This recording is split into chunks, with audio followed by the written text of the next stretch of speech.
Chapter 5, New York, February 18, 1842, by Charles Dickens. At a dinner presided over by Washington Irving, when nearly 800 of the most distinguished citizens of New York were present, Charles Dickens, the literary guest of the nation, having been proffered as a sentiment by the chairman, Mr. Dickens rose and spoke as follows. "Gentlemen, I don't know how to thank you. I really don't know how. You would naturally suppose that my former experience would have given me this power, and that the difficulties in my way would have been diminished. But I assure you the fact is exactly the reverse, and I have completely balked the ancient proverb that a rolling stone gathers no moss. And in my progress to this city, I have collected such weight of obligations and acknowledgement. I have picked up such an enormous mass of fresh moss at every point, and was so struck by the brilliant scenes of Monday night, that I thought I could never by any possibility grow any bigger. I have made, continually, new accumulations to such an extent that I am compelled to stand still and can roll no more. Gentlemen, we learn from the authorities that when fairy stories or balls or rolls of thread stopped of their own accord, as I do not, it presaged some great catastrophe near at hand.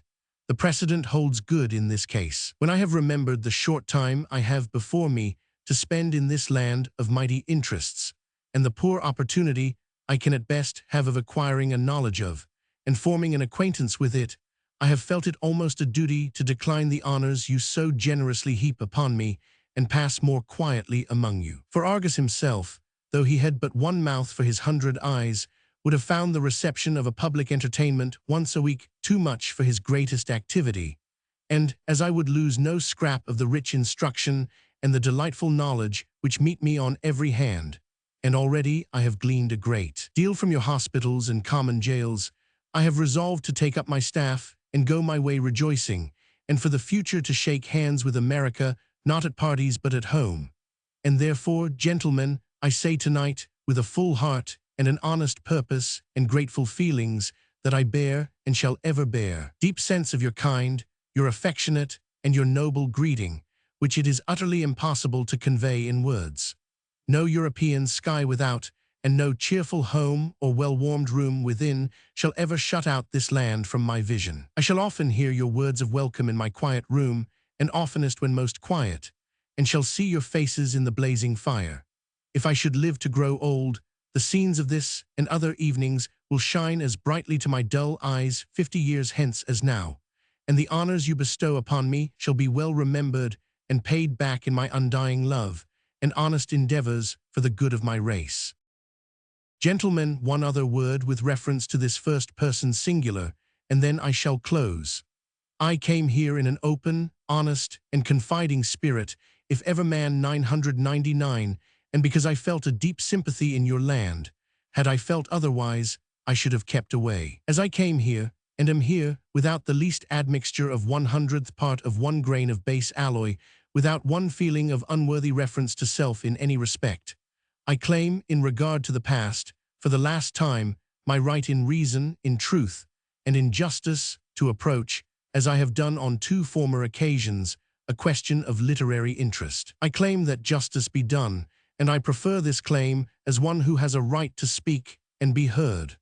I have only to add that I shall be as true to you as you have been to me. I recognize in your enthusiastic approval of the creatures of my fancy, your enlightened care for the happiness of the many, your tender regard for the afflicted, your sympathy for the downcast, your plans for correcting and improving the bad, and for encouraging the good, and to advance these great objects shall be, to the end of my life, my earnest endeavor, to the extent of my humble ability. Having said thus much with reference to myself, I shall have the pleasure of saying a few words with reference to somebody else. There is in this city a gentleman who, at the reception of one of my books, I well remember it was the Old Curiosity Shop, wrote to me in England a letter so generous, so affectionate, and so manly, that if I had written the book under every circumstance of disappointment, of discouragement, and difficulty, instead of the reverse, I should have found in the receipt of that letter my best and most happy reward. I answered him 70, and he answered me, and so we kept shaking hands autographically, as if no ocean rolled between us. I came here to this city eager to see him, and Washington Irving. Why, gentlemen, I don't go upstairs to bed 2 nights out of the 7, as a very creditable witness near at hand can testify. I say I do not go to bed 2 nights out of the 7 without taking Washington Irving under my arm, and when I don't take him, I take his own brother, Oliver Goldsmith. Washington Irving. Why, of whom but him was I thinking the other day when I came up by the Hog's Back, the Frying Pan, Hellgate, and all these places? Why, when not long ago I visited Shakespeare's birthplace and went beneath the roof where he first saw light, whose name but his was pointed out to me upon the wall. Washington Irving, Diedrich Knickerbocker, Geoffrey Crayon. Why, where can you go that they have not been there before?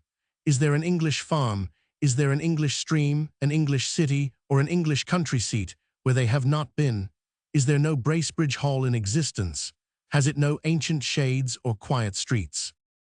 In bygone times, when Irving left that hall, he left sitting in an old oak chair in a small parlor of the Boar's Head, a little man with a red nose and an oilskin hat. When I came away, he was sitting there still, not a man like him, but the same man, with the nose of immortal redness and the hat of an undying glaze. Crayon, while there, was on terms of intimacy with a certain radical fellow who used to go about, with a hat full of newspapers, waffly out at elbows, and with a coat of great antiquity.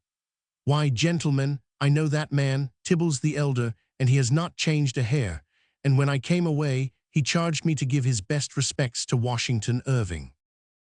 Leaving the town and the rustic life of England, forgetting this man, if we can, putting out of mind the country churchyard and the broken heart, let us cross the water again, and ask who has associated himself most closely with the Italian peasantry and the bandits of the Pyrenees. When the traveler enters his little chamber beyond the Alps, listening to the 1499 echoes of the long passages and spacious corridors, damp and gloomy and cold, as he hears the tempest beating with fury against his window, and gazes at the curtains, dark and heavy and covered with mold, and when all the ghost stories that ever were told come up before him, amid all his thick-coming fancies, whom does he think of?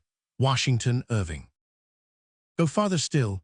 Go to the Moorish mountains, sparkling full in the moonlight.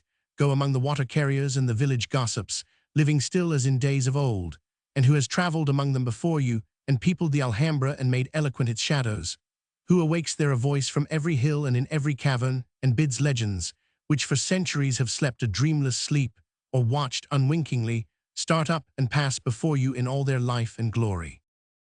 But leaving this again, who embarked with Columbus upon his gallant ship, traversed with him the dark and mighty ocean, leaped upon the land and planted there the flag of Spain. But this same man, now sitting by my side, and being here at home again, who is a more fit companion for money diggers? And what pen but his has made Rip Van Winkle, playing at 9 pins on that thundering afternoon, as much part and parcel of the Catskill Mountains as any tree or crag that they can boast? But these are topics familiar from my boyhood, and which I am apt to pursue, and lest I should be tempted now to talk too long about them, I will, in conclusion, give you a sentiment most appropriate, I am sure, in the presence of such writers as Bryant, Halleck, but I suppose I must not mention the ladies here. The literature of America. She well knows how to do honor to her own literature and to that of other lands when she chooses Washington Irving for her representative in the country of Cervantes.